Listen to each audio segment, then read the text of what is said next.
Jose Mujica evində çox iş görür. O, təmtəraqlı həyatı sevən insan deyil və vaxtının böyük hissəsini ən sadiq dostu, 3 ayaqlı it Manuela ilə keçirir.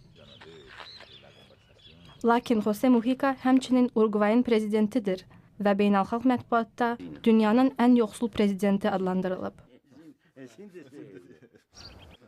Bu, Uruguay prezidentinin evidir. Ev, paytaxt Montevideo'nun qırağında, fermerlərin yanındakı kənd yerində yerləşir.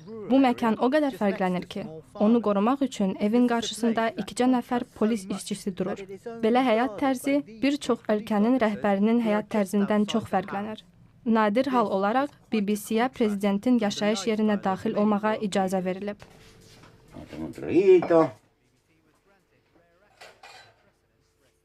Deyirlər ki, mən yoxsul prezidentəm.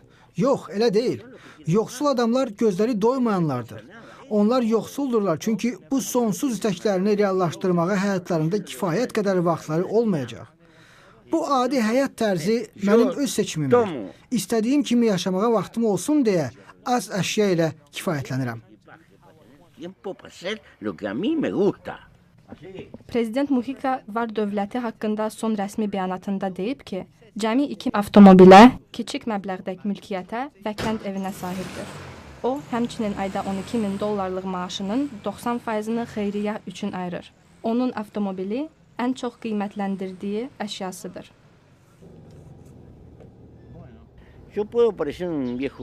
Ola bilər ki, mən eksentrik qoca kişi kimi görünürəm, amma imkan verin özümü ifadə edim.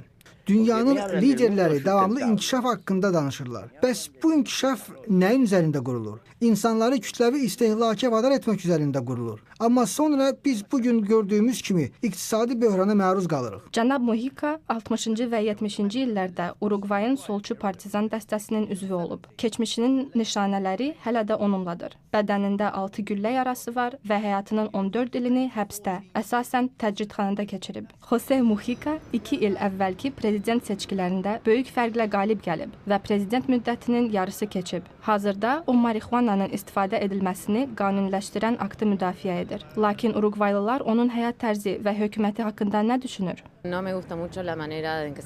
Hərdən onun özünü necə ifadə etməsi xoşuma gəlmir. Prezidentlər gərək bəzi qaydalara əməl etsinlər.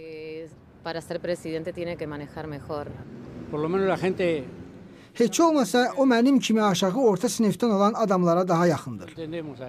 Onun rəhbərliyinin yaxşı olub-olmaması adi həyat tərzi ilə deyil, ölkəni necə idarə etməsi ilə ölçülür. Son sorğuların nəticələrinə əsasən birinci dəfə